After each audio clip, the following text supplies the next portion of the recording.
Bonjour à vous. Le nationalisme a toujours été plus ou moins considéré comme extrémiste, voire même raciste. Ce qui est tout à fait normal puisque quand vous connaissez la source de ce terme, vous ne pouvez que valider cela. Mais comme la langue française est en constante évolution, il n'y a aucun intérêt pour notre peuple aujourd'hui de ne pas le faire évoluer et de se l'accaparer nous-mêmes, puisque vous allez voir à travers cette vidéo que c'est même d'intérêt public. Donc le nationalisme est apparu durant le XVIIIe siècle dans la bourgeoisie, puisque ces messieurs-dames à l'époque estimaient que le pays devait être représenté par le peuple et pas que par un seul homme, à savoir le roi. Donc en fait c'était en opposition directement contre le roi de France. Donc on aurait pu croire que c'était quelque chose de positif, mais pas du tout, puisque à cette époque les bourgeois estimaient qu'il n'y avait qu'eux qui représentaient le peuple, en aucun cas les gens de tous les jours, puisque ne sachant ni lire ni écrire, ils étaient amenés à faire que des basses besognes et à servir bien sûr ces messieurs-dames de la bourgeoisie, ce qui est encore tout à fait d'actualité. Et donc là, vous constatez que le terme, directement à son apparition, avait déjà une couleur spécifique, à savoir celle de la bourgeoisie, et une base raciste, quoi, tout simplement, hein.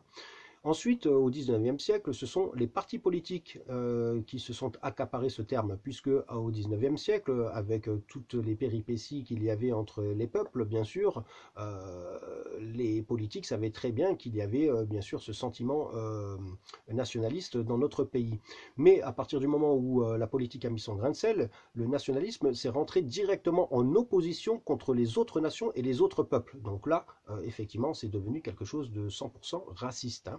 Et donc, bon, c'était une stratégie simplement politique, hein, pour ramener le plus d'adhérents possible, afin ensuite d'avoir assez de pouvoir pour être élu et faire uniquement ce qu'ils savent faire, à savoir servir leur chef, hein.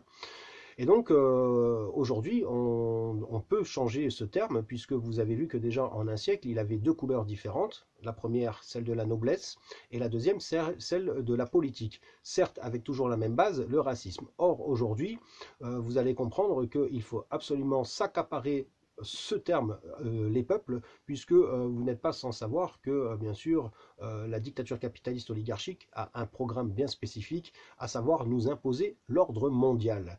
Et donc, être nationaliste, c'est bien sûr aimer son pays et son peuple.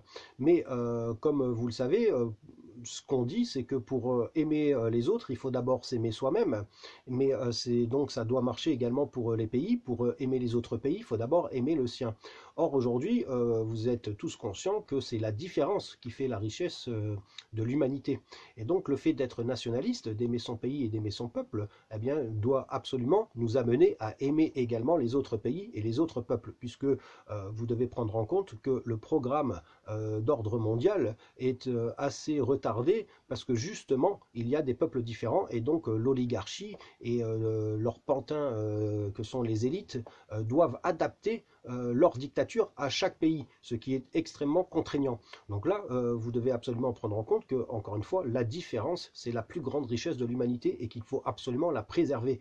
Donc aujourd'hui, être nationaliste n'a plus rien à voir avec du racisme. C'est carrément le contraire, c'est être humaniste. Mais j'irai même encore plus loin, c'est même avoir l'amour des peuples et l'amour des pays. Donc voyez bien qu'on peut très bien s'accaparer ce terme et le mettre à la couleur du peuple, des peuples même, puisque si nous sommes nationalistes, que nous aimons notre pays, c'est pour une raison bien précise. C'est pour que quand des gens d'autres pays viennent dans le nôtre le visiter, on veut leur montrer comment on sait faire, comment on vit, hein, dans tous les sens. Et c'est exactement pareil pour nous. Si jamais nous allons visiter d'autres pays, on n'a pas envie de voir ce qu'on voit en France. Donc encore une fois là, vous devez prendre en compte que la différence est absolument primordiale pour nous. Et en plus de ça, c'est grâce à elle que cette oligarchie n'arrive pas à aller plus vite que ce qu'elle voulait pour nous imposer leur ordre mondial. Donc c'est quelque chose de vraiment primordial aujourd'hui à prendre en compte. Le nationalisme, c'est de l'amour pour soi-même, pour son voisin, pour son peuple, pour son pays, mais également pour les autres pays et les autres peuples. Donc j'espère que vous allez prendre cela en compte, puisque vous constatez que c'est quelque chose vraiment de nécessaire aujourd'hui, et surtout de vraiment, c'est un atout, hein, pour notre peuple, puisque encore une fois, grâce à la différence, ben, cette oligarchie n'arrive pas à nous imposer aussi rapidement qu'il voudrait leur ordre mondial. Mais en plus de ça, étant une richesse pour l'humanité, la différence c'est une richesse pour l'humanité, pardon, l'amour est également notre arme la plus puissante, et ces gens-là ne pourront strictement rien faire contre cela. Donc si vous prenez en compte ce genre de détails, et que vous y réfléchissez un petit peu, et que vous constatez, comme moi, que bien sûr c'est comme ça que ce terme doit être maintenant défini, eh bien vous allez voir que c'est ce qui va nous faire gagner contre les oligarques et leurs pantins que sont ces élites, hein, puisque encore une fois, l'amour est plus fort que tout. Donc j'espère grandement que vous allez prendre en compte cela et y réfléchir pour bien sûr, pourquoi pas, faire comme moi, valider ce genre de choses à ce niveau-là, quoi.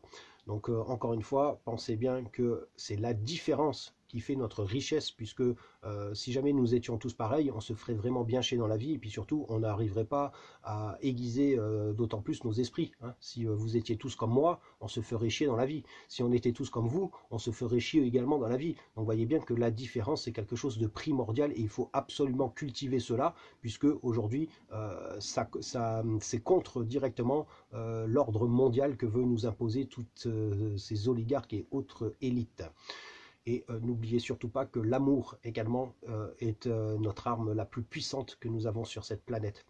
Donc voilà, ce message est à la base un message d'amour. Donc aujourd'hui, le nationalisme a la couleur des peuples et pour base l'amour. J'espère que vous avez bien compris là où je veux en venir, et que vous allez, pourquoi pas, y réfléchir et surtout valider cela.